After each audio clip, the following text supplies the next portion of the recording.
First of all, sorry for the 3 minutes delay. Sorry, tell me. I'll just introduce, everybody knows, but formally I will tell once if it's okay. Yeah. Yeah. Welcome everybody to today's pediatric cardiology session. We are very fortunate to have Dr. K. Nageshwara, is a well-known figure in pediatric cardiology. He's a good friend of me. We have fond remembrances when we work together. Now he's chief cardiologist and director of Rainbow Children's Heart Institute. And it is all of yours fortune today that he has given time to you people and for teaching. He is very passionate about pediatric cardiology teaching. That's why I requested him to join. And whenever we ask for anything, he's always willing to help. And we are actually together since long. And he's also part of our foundation. We do a lot of activities together. And even this is a part of our combined program. When we planned it also, I discussed with detail with Nageshwar Rao. He readily agreed. So it is all the, I think more participants also will join, but it is all of your fortune. Yesterday you were telling you have arranged such good faculty, sir. It's all our fortune. It's like that. Dr. Nageshwar Rao teaching all of you, because you don't find, I'm sorry to say this, but some of them are good even in government institutes, but you don't find such a passionate teacher like Dr. Nageshwar Rao. I think you will experience it, and some of you must have heard him already before in some of his teachings, and you will experience it today. Thank you, Dr. Nageshwar, for joining in spite of all your busy schedules and tough times of COVID. Over to you, Dr. Nageshwar. Thank you very much for your kind introduction. It is my great pleasure. As he said that teaching is my passion and it's my heart. I will not waste my time because it's a long way to go. Cyanotic congenital heart disease and acyanotic congenital heart disease. Today we will talk about acyanotic congenital heart disease. Acyanotic congenital heart disease essentially are classified into three major categories.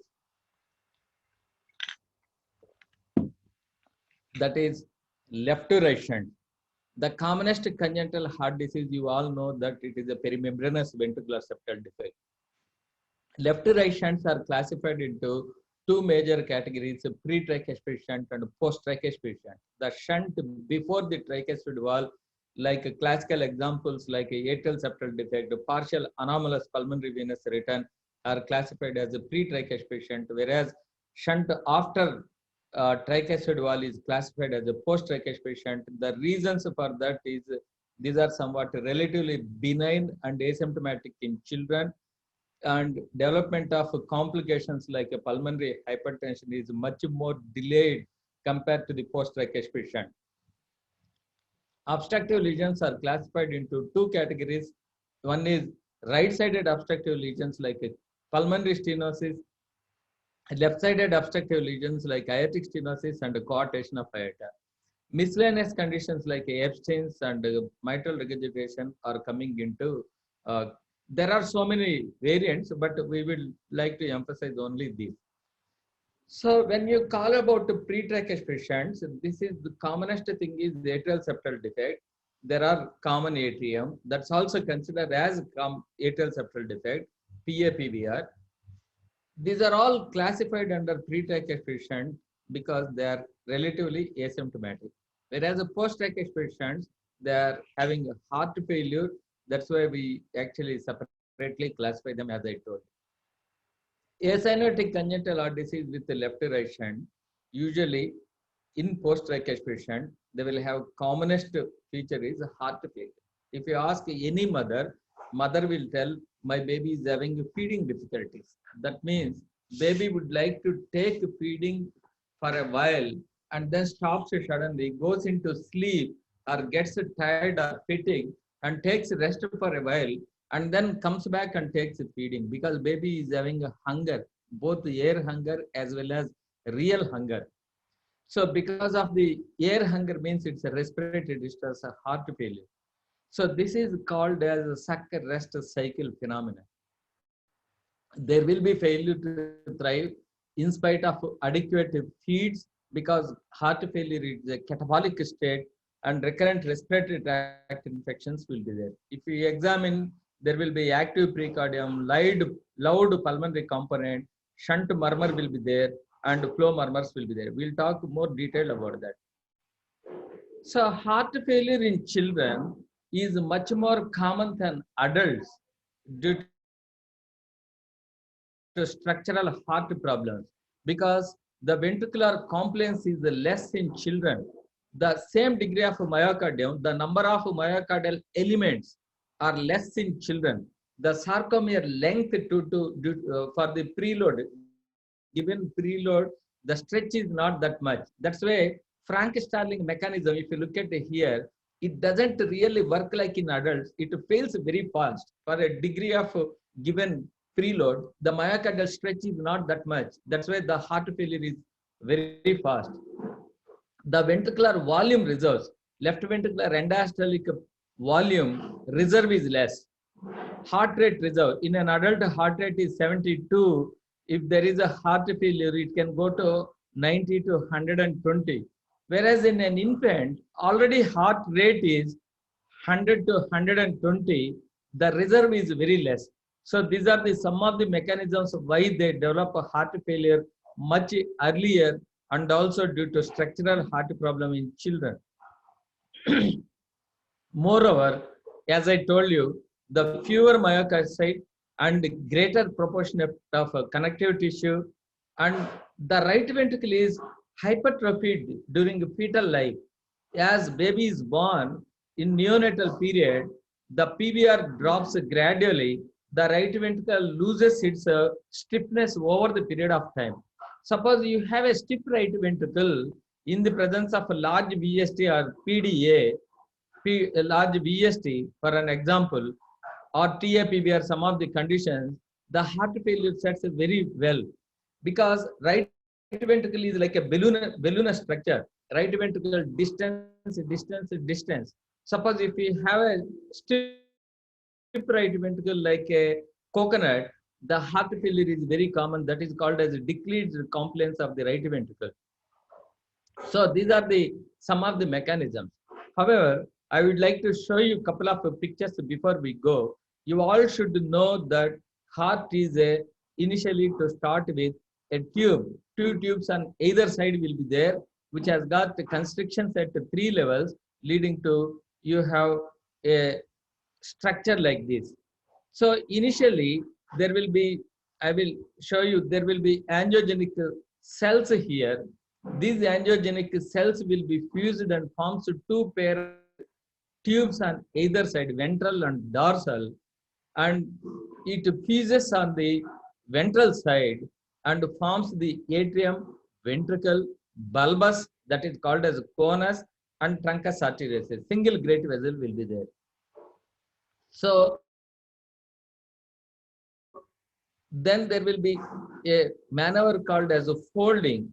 This is a folding. You can see how it happens. Both the tubes will actually fuse in the ventral position, and then you have a cardiac structure, what I explained you. This embryonic maneuver is very, very important to have the 4-chambered structure of the heart, and you have atrium, ventricle, bulbus, and truncus. So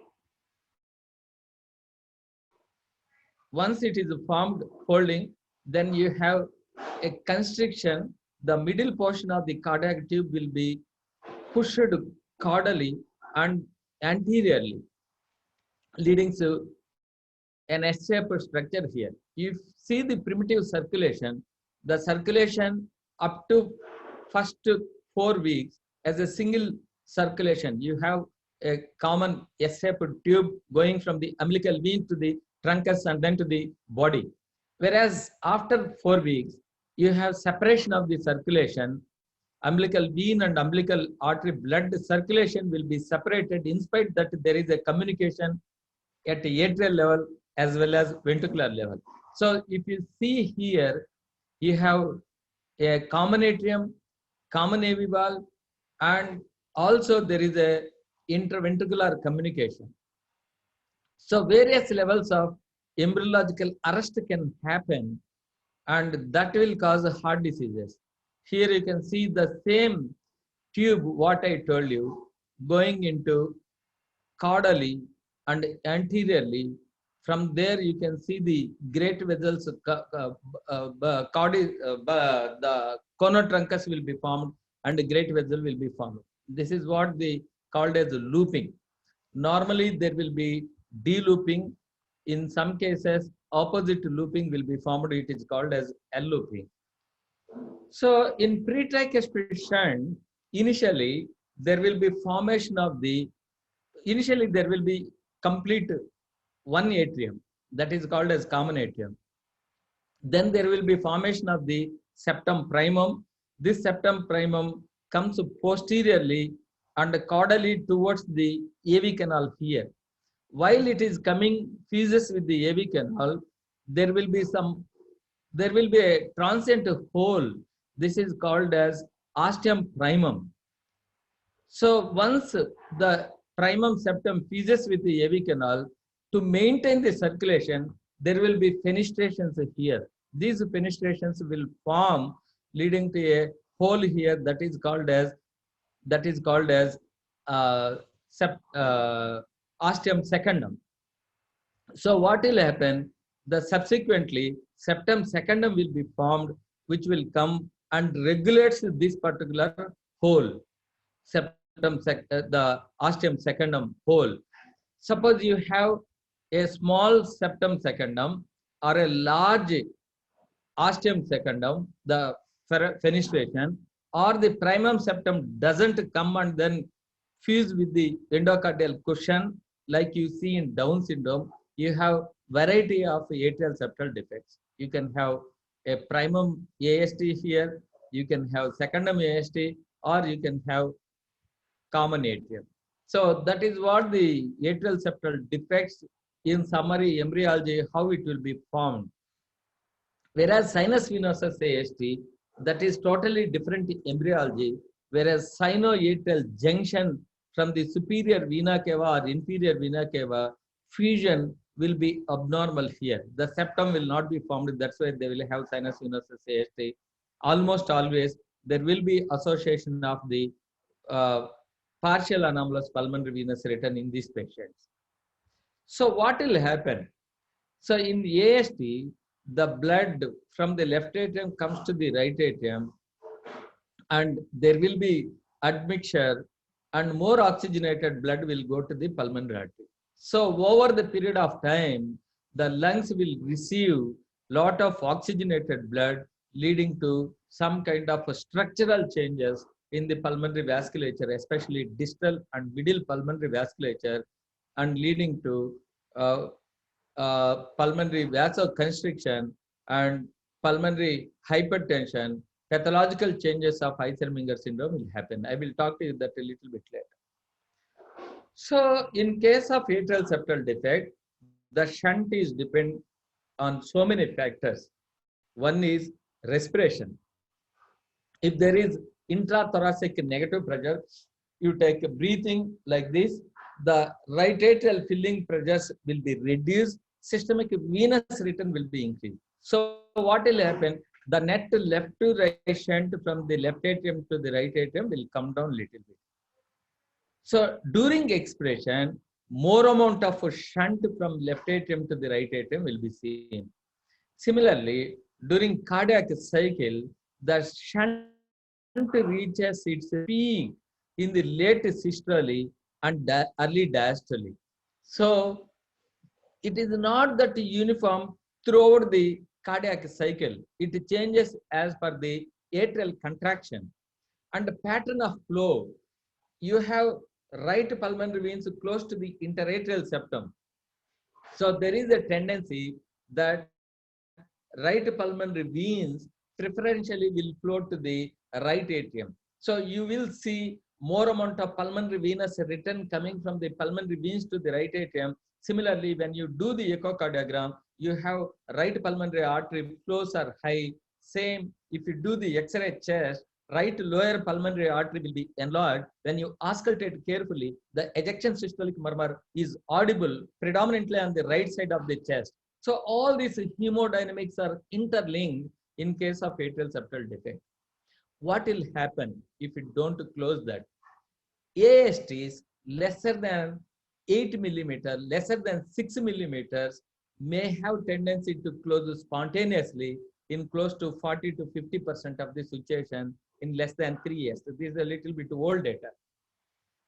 Generally, what will happen? An untreated atrial septal defect during childhood will be asymptomatic most of the times unless they participate in the active sports, or they may not do similar kind of activities at outdoor with the peer group. So close to some 20% of the patients, you can generally remember that close to 15 to 20% of the patients, they develop a pulmonary arterial hypertension during second and third decade itself. Those who escape pulmonary arterial hypertension, this group, generally the tendency of developing pulmonary hypertension is somewhat relatively less beyond the fourth decade. They have more heart failure when the systemic vascular resistance, an age-related phenomena, goes up above fourth decade, then they develop a heart failure. I will show you that slide. So the complications due to atrial septal defect, pulmonary arterial hypertension leading to the Eisenmenger syndrome, arrhythmias, and heart failure in adults is seen. So an untreated cases of atrial septal defect has got close to 10 to 20% morbidity uh, beyond 40 years of age. So that's why we treat these kind of ASTs when you detect beyond age of childhood, beyond usually early childhood, that is beyond 3 years of age. So in normal atrial septal defect, if there is reduced LV compliance like this, LV compliance will be reduced as the age grows up, like 40 years above. There will be diastolic dysfunction, systemic vascular resistance will be increased, LV and diastolic pressure will be increased, leading to the net left to right shunt will be increased here, leading to more shunt. Then they become symptomatic and they come. Sometimes in cases of any kind of right ventricular disorder, like right ventricular cardiomyopathy or right ventricular EMF, stiff right ventricle in small children, 10% of the children will have stiff right ventricle. That's why you see heart failure in children. So they can't cope up with this. Already the right ventricular endostolic pressure and volume is high. That's why they develop a heart failure.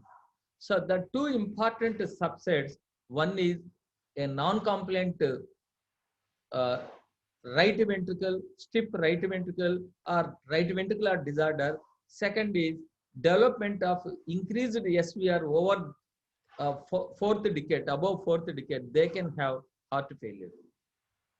In case of atrial septal defect, secondum AST, there will be left to right shunt here, leading to the enlargement of the right atrium, right ventricle. The flow across the tricuspid valve will be increased. Flow across the pulmonary valve will be increased. Pulmonary arteries will be dilated.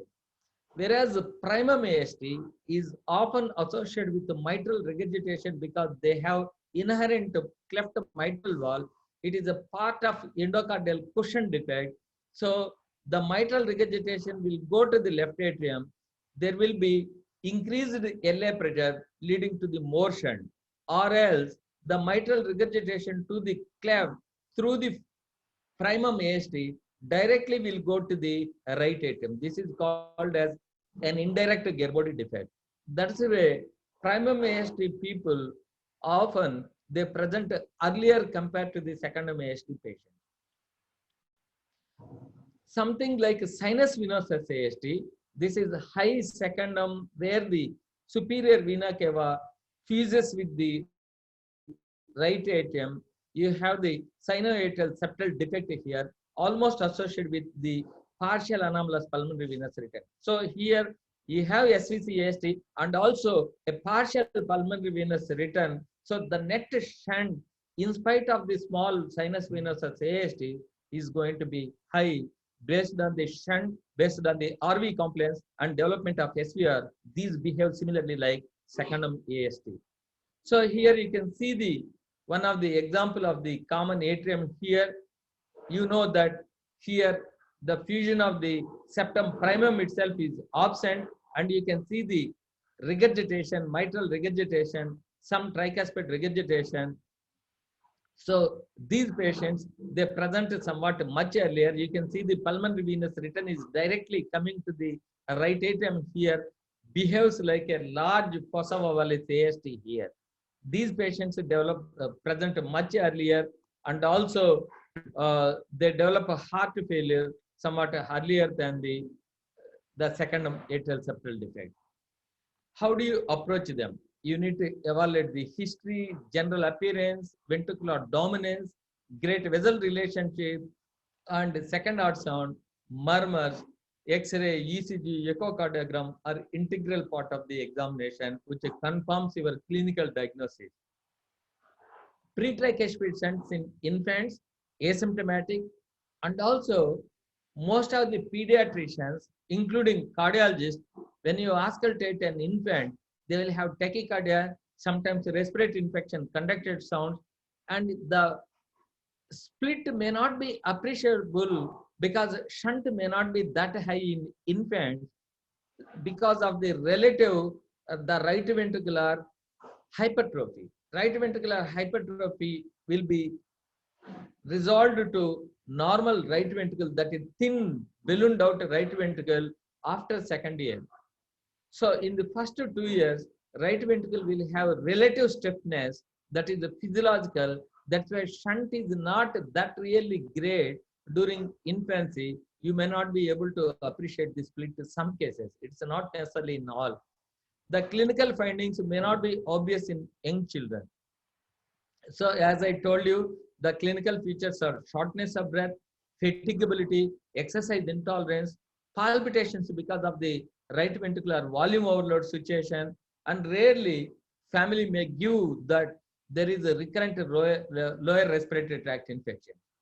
Asymptomatic patients who escape from this childhood, they may, in girls, they may present during pregnancy because it's again a physiological volume overload situation, hyperdynamic situation. That's why they may present during pregnancy. Heart failure in AST is, as I told you, it's an age-related SVR which increases. That's the commonest mechanism. Other mechanisms are associated valvular disease, associated myocardial disease, and undiagnosed post-tricuspid patient. Like there is a small muscular VSTs, multiple, or a PDA, or some other systemic collateral which is not diagnosed, they can have heart failure in the presence of AST. Sometimes associated arrhythmias, associated anemia may exaggerate the shunt leading to the heart failure. So when you are examining, first you should definitely palpate the apical impulse. Is it a localized or diffuse? In AST, it is diffuse apical impulse will be there. The precardial pulsations you will see during inspection, you will see the right ventricular outflow tract pulsations. And precardial activity will be seen. When you palpate, subxified pulsations may be possible. If they develop pulmonary hypertension, there will be parasternal heave, and also subxified heave will be there. And rarely, if they in childhood, if they develop a pulmonary arterial hypertension, you palpate the P2. Whereas in adults, definitely, when they develop a pulmonary artery hypertension, P2 obviously will be palpable. In atrial septal defect, thrills are extremely rare. If there is a thrill here, that suggests that there is an associated pulmonary stenosis. Valvular pulmonary stenosis may cause thrill on the second intercostal space because of the obstruction and also more amount of flow going across the right ventricular outflow tract. Heart sounds and murmurs are very important in atrial septal defect. So let us see here, in case of atrial septal defect, in a normal individual like this, the right ventricle is below the sternum. You won't be able to appreciate that. Whereas a left ventricular apex is lateral, just on the midclavicular or medial to the midclavicular line, and lowermost and outermost. When there is dilated right ventricle due to volume overload, you can see that right ventricle will take counterclockwise rotation and occupies the left ventricular apical portion. So you will have right ventricle doesn't have a apex here. It occupies the left ventricle place. That's why you have diffuse pulsations seen on the midclavicular or lateral to the midclavicular. So you will have a pulsations on the medial to the midclavicular here, whereas apical pulsations, pinpoint pulsations, localized pulsations will not be seen. This is called as medial elevation and lateral retraction.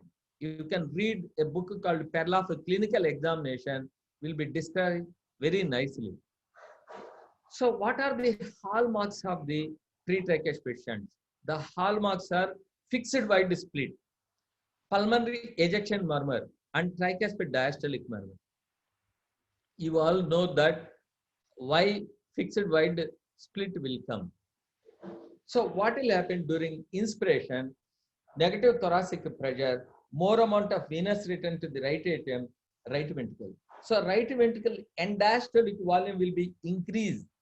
This right ventricular end-diastolic volume to eject into the pulmonary circulation takes longer time compared to the left ventricular ejection time. So there will be distension of the pulmonary arteries, both central and peripheral during inspiration because of the shunt, more amount of end-diastolic volume. So the right ventricular ejection time will be increased, then followed by the closure time will be increased. The pulmonary valve closure time will be increased. That is called as hangout interval.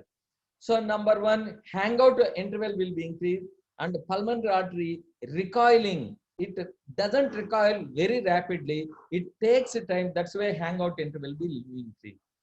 During expiration, the shunt is more during expiration in atrial septal defect. So again, the right ventricular volume will be increased, end-diastolic volume will be increased, ejection time is increased. Same principle, the distal pulmonary arteries will be dilated, and recoiling of that will take time, and the hangout will be increased, the closure time will be increased. So you will have a wide fixed ejection systolic murmur. So what will happen? The shunt across the atrial septal defect is more from left atrium to the right atrium. Lot of blood is coming across the tricuspid wall, leading to the tricuspid diastolic murmur, diastolic rumble. You appreciate that. Similarly, whatever the amount of blood is going across the pulmonary wall, relatively it is increased. It is not that anatomically the annulus or right ventricular outflow tract or pulmonary wall are pathological. It's a more amount of blood which is going through the pulmonary wall RVOT, leading to the pulmonary ejection systolic murmur. Once they develop a pulmonary hypertension, there will be left parasternal heave and pulmonary component will be louder. So what is this example? Can anybody tell? Can anybody tell? I'm just opening chat box. So anybody? Ricketts somebody wrote. This is the patient with the atrial septal defect. If you see the hand as well as the X-ray, you can see the X-ray. What is missing here? What is missing?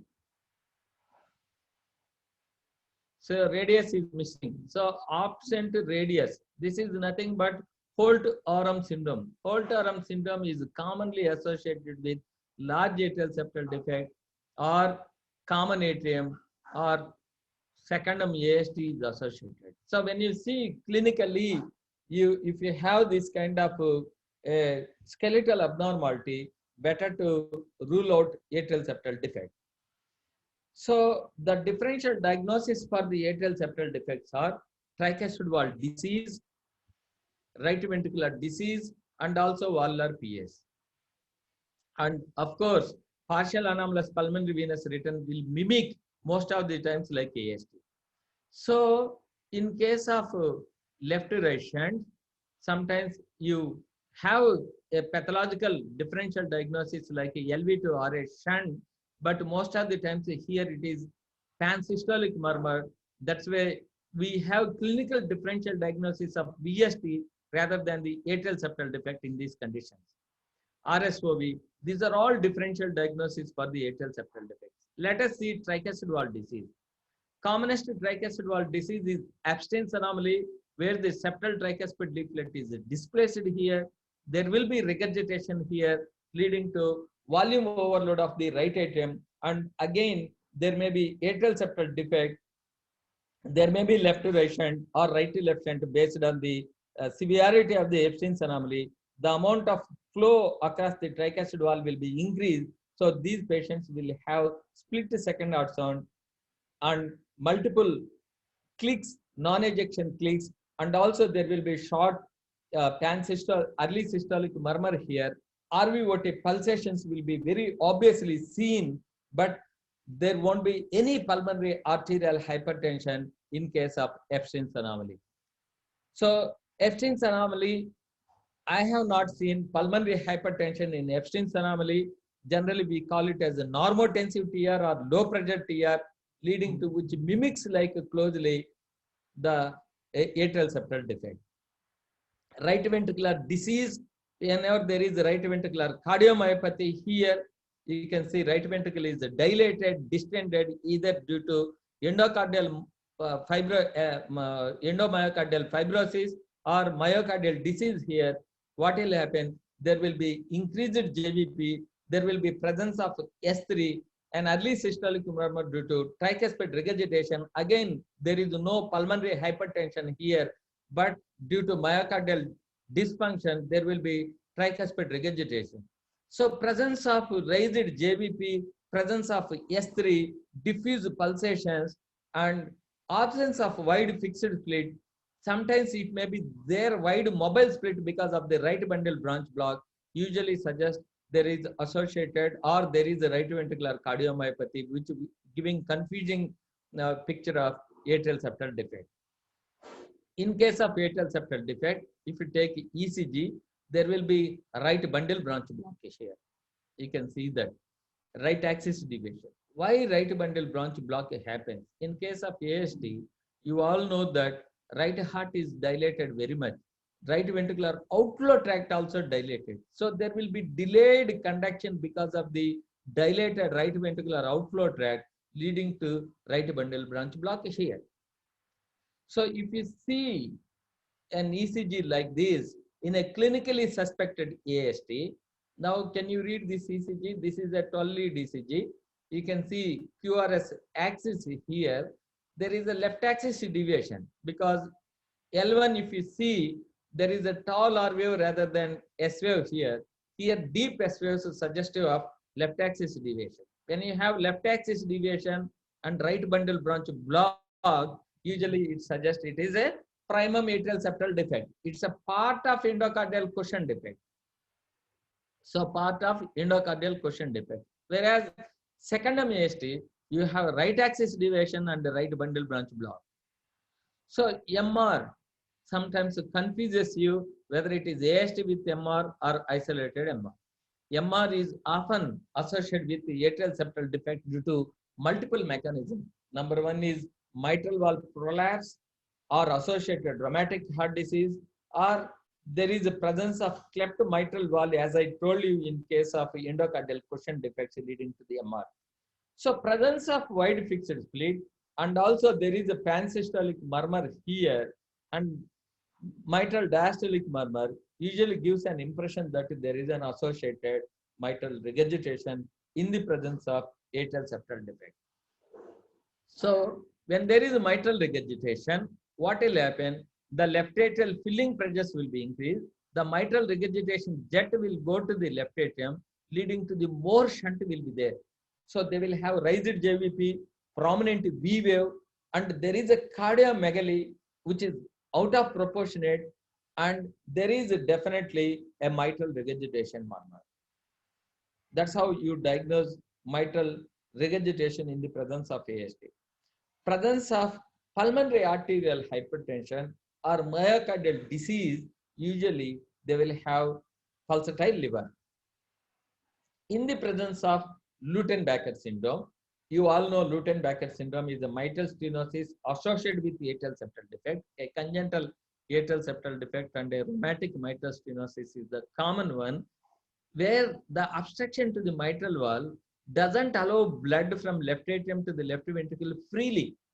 So your left atrial pressures are high, leading to the large amount of shunt will go from the left atrium to the right atrium, in spite if there is a small to moderate atrial septal defect.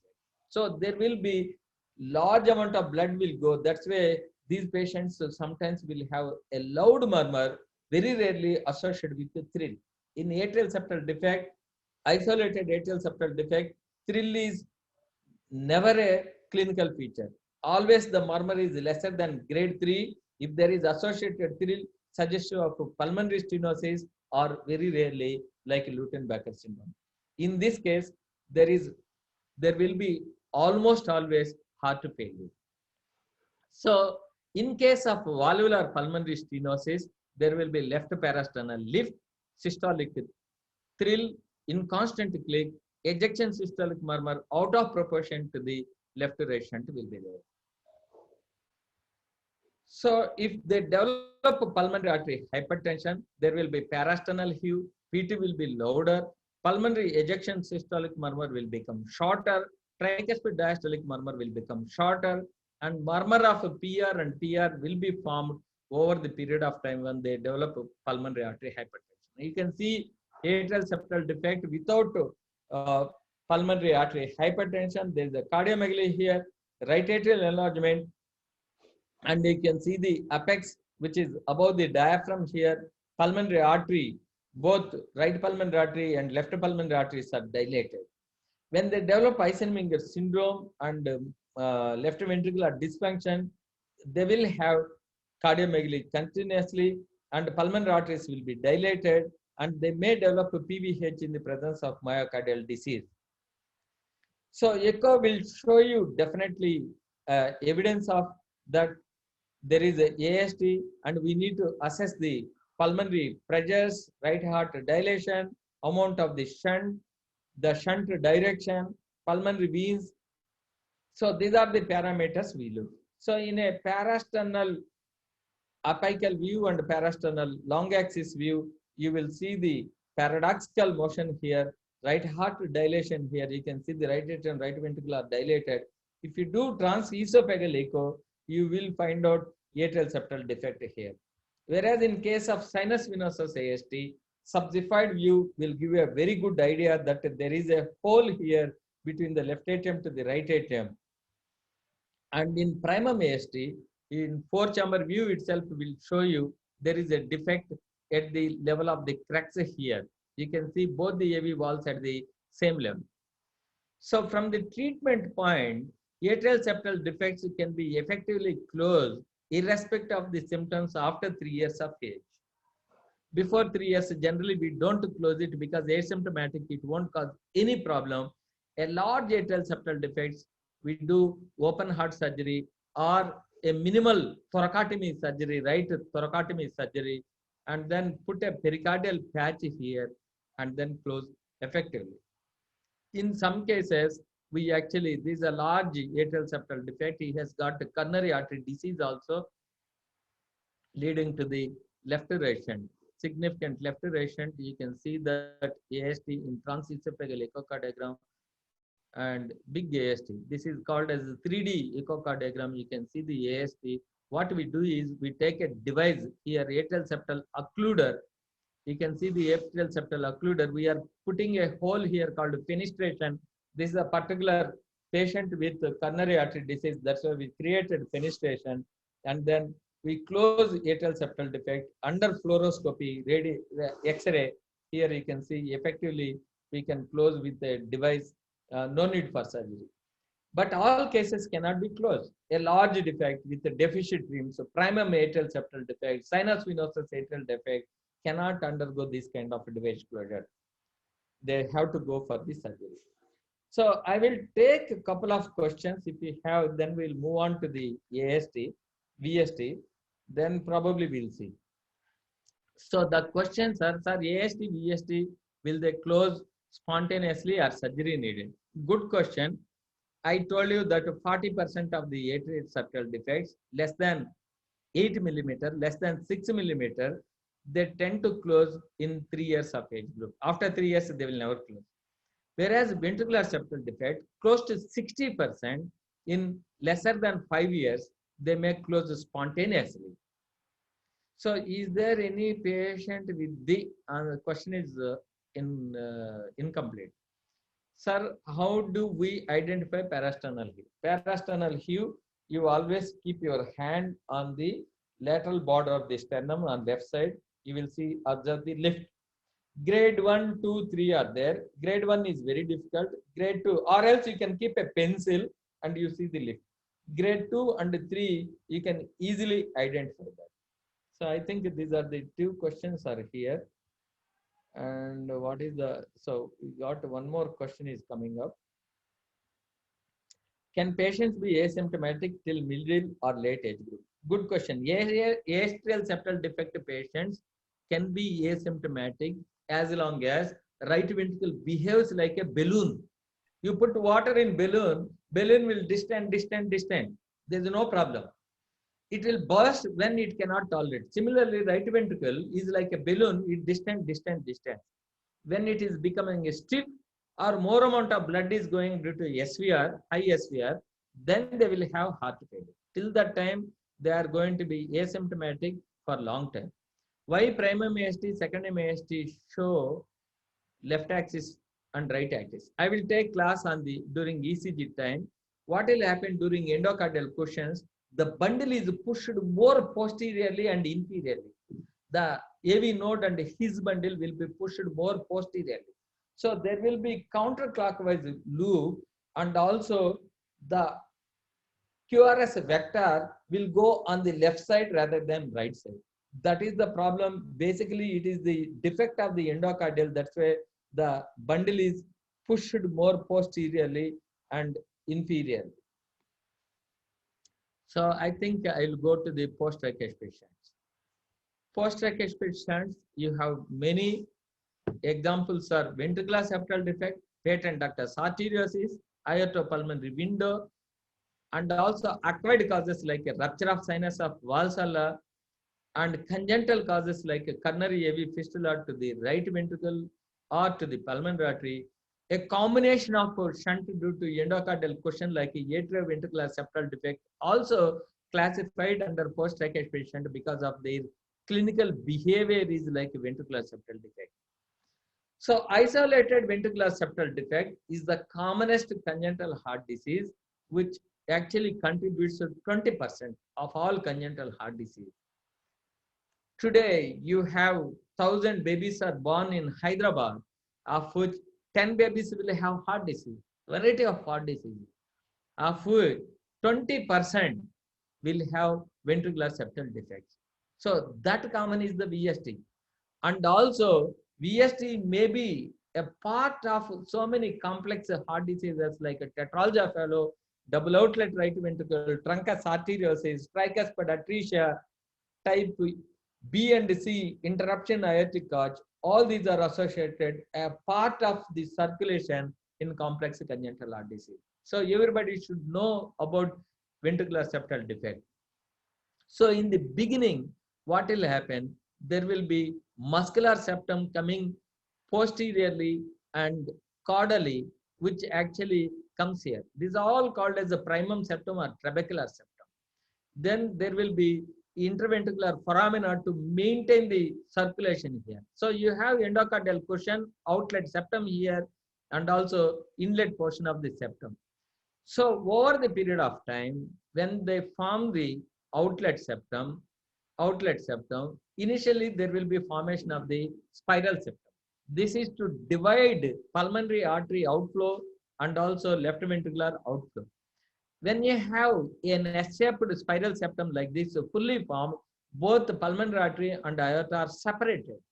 And during the looping, you all know that it will behave like this. Suppose there is some kind of connections here above the pulmonary wall, then you will have AP window.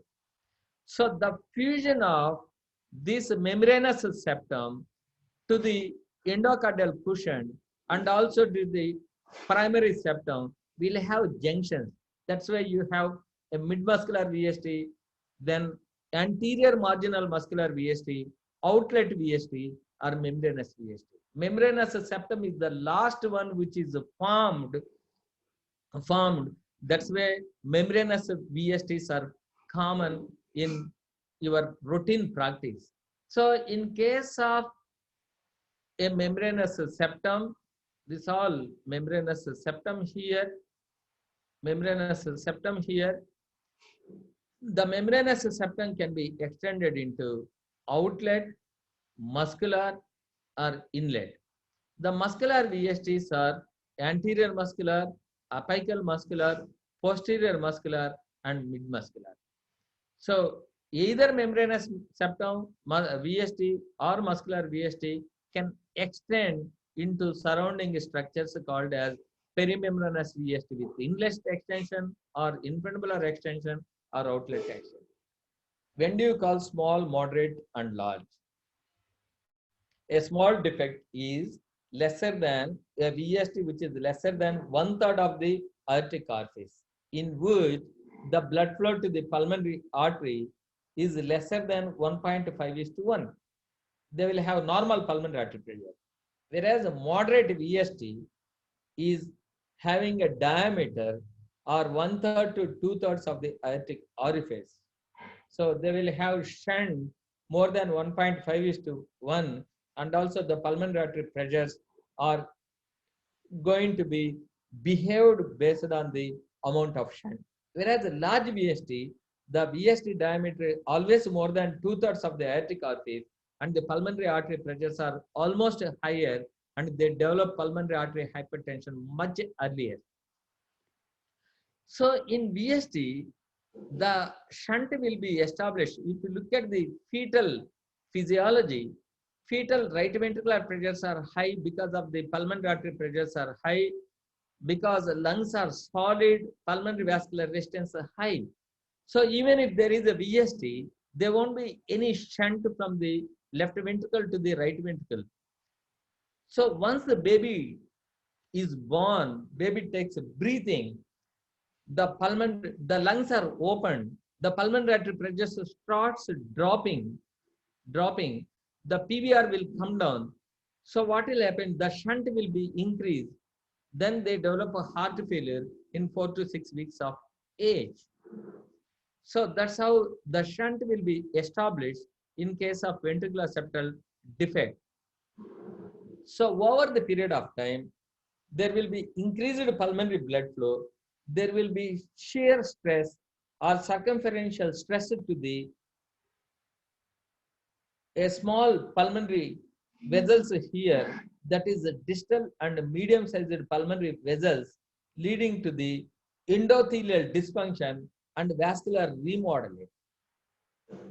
So this smooth muscle cell proliferation leading to there will be increased extracellular matrix and also intravascular thrombosis, which causes more amount of resistance to the pulmonary circulation. So the distal pulmonary vascular bed will have endothelial dysfunction and vascular remodeling due to high pulmonary artery pressure and vascular resistance, leading to right to left shunt, and they develop Eisenmenger syndrome. So as somebody asked in the beginning that 60% of the VSTs, they may reduce their size or they may close spontaneously, either membranous VSTs or a small muscular VSTs in 5 years' time. The VSTs which never be closed naturally are inlet VST and also subpulmonic VST. These VSTs will never be closed. So when somebody is diagnosing inlet VST, subpulmonic VST, remember that those patients need close follow-up and decide the surgery once they become symptomatic. They may develop right ventricular outflow tract obstruction. They may develop aortic regurgitation in less than 10% of the individuals, and left ventricular outflow tract obstruction due to membrane, and also, as I told you, Eisenmenger syndrome, and finally, they are high risk for the endocarditis. So all these phenomena which we spoke about, the natural history, small defects tend to close, and defects which cannot be closed are subpulmonic, inlet, and malaligned VSTs. The mechanisms of spontaneous closure are septal tricuspid tissue, which is coming and closing in the membranous defect, or fibrous tissue proliferation in case of midmuscular VST, or hypertrophy of the muscles at the level of moderator band of the right ventricle, or sometimes membranous aneurysm. The ventricular septum itself will have the aneurysm which attaches with the tricuspid valve called as membranoseptal aneurysm will be formed, leading to the spontaneous closure. So over the period of time, this moderate to large ventricular septal defects will give a shunt from left ventricle to the right ventricle here, leading to the reactive infundibular stenosis. The right ventricle will become hypertrophied. This is called as guzzleization or guzzles phenomena, where they develop acquired right ventricular outflow tract obstruction. There will be always a genetic tendency in this kind of patients where they are prone for the right ventricular outflow tract obstruction. So when you see a child, mother is happy with the doctor's treatment, my child is doing very well in spite that large VST and you give medications, there are three important phenomena will happen. One is spontaneous closure of the VST. Second is development of right ventricular outflow tract so that the shunt is less. And third is development of Eisenmenger syndrome. These three are the important features when they develop asymptomatic from symptomatic state. Aortic regurgitation will be developed because of the prolapse or Venturi effect or congenital absence of support to the aortic wall leading to the aortic regurgitation in perimembranous VST, as well as more seen in case of subpulmonic VST, especially in Japanese population.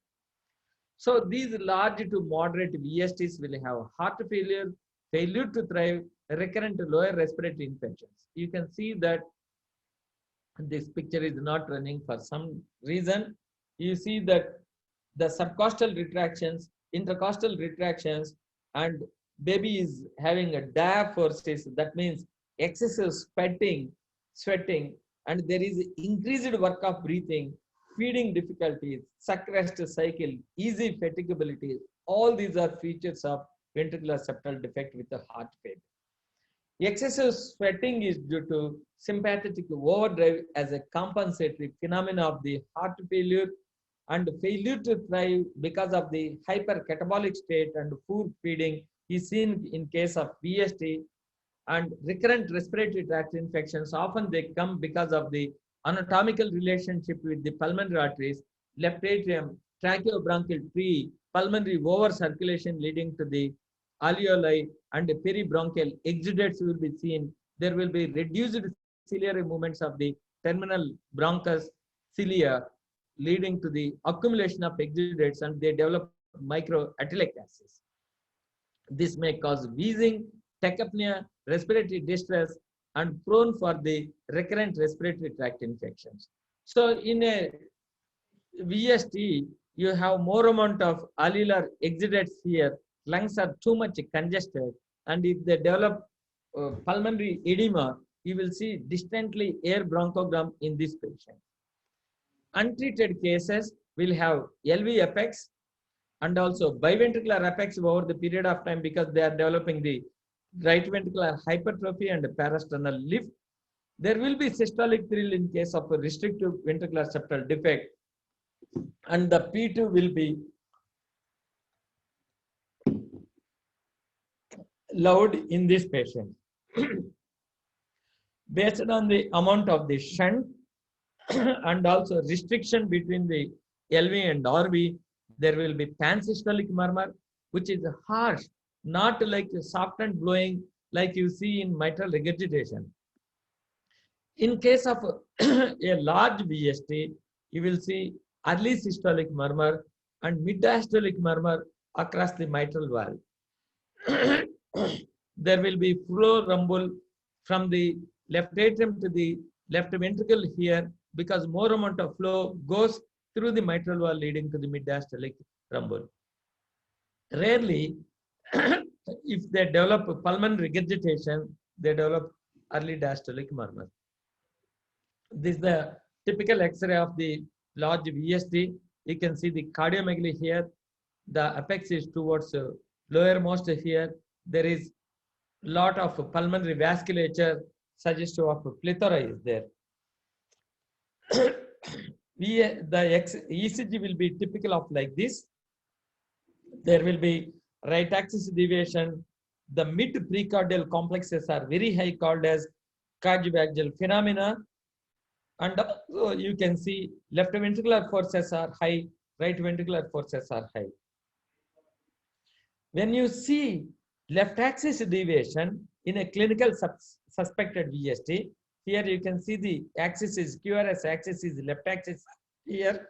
There's a deep spheres in AVF and also high voltage mid precordial complexes like a cardiovagal phenomena suggestive of its inlet VSD. So you are in periphery treating a patient with VSD has got left axis deviation and this is inlet VSD. You have to send them for surgery. There is no mechanism here to close it naturally. So VSDs, you can see in apical four-chamber view, a large inlet VSD with muscular extension, a perimembranous VSD with muscular extension.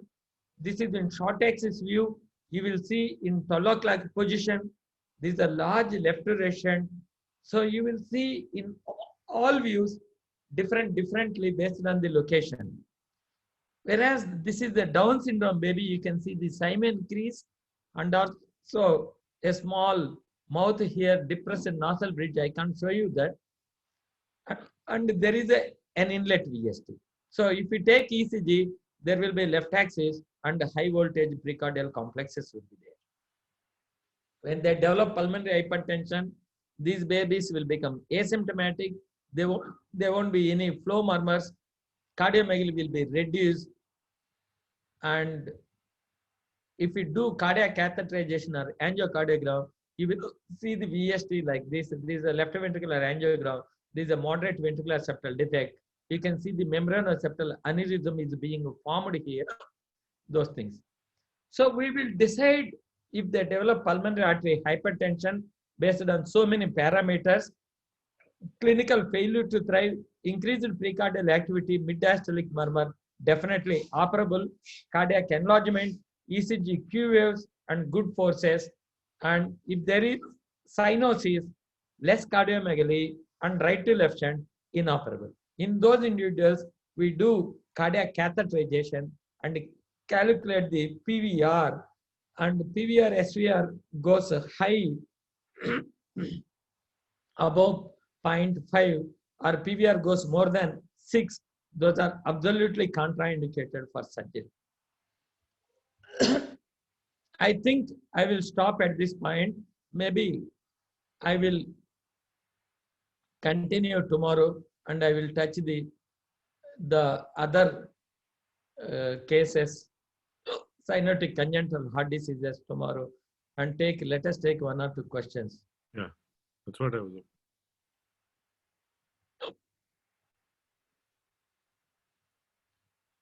So, sir, is TOF common in India?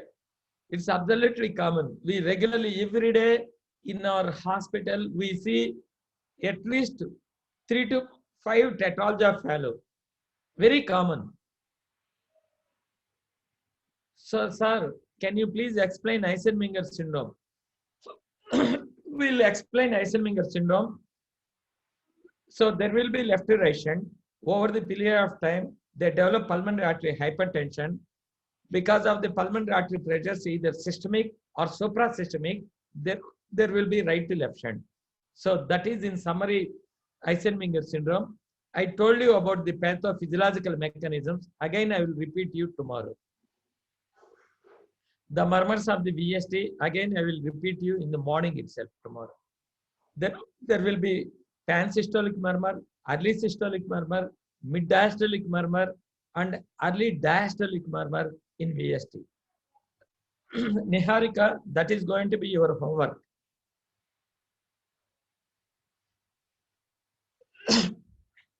So if there are no questions, we will end this session if it is okay with Dr. Srinivas Kumar.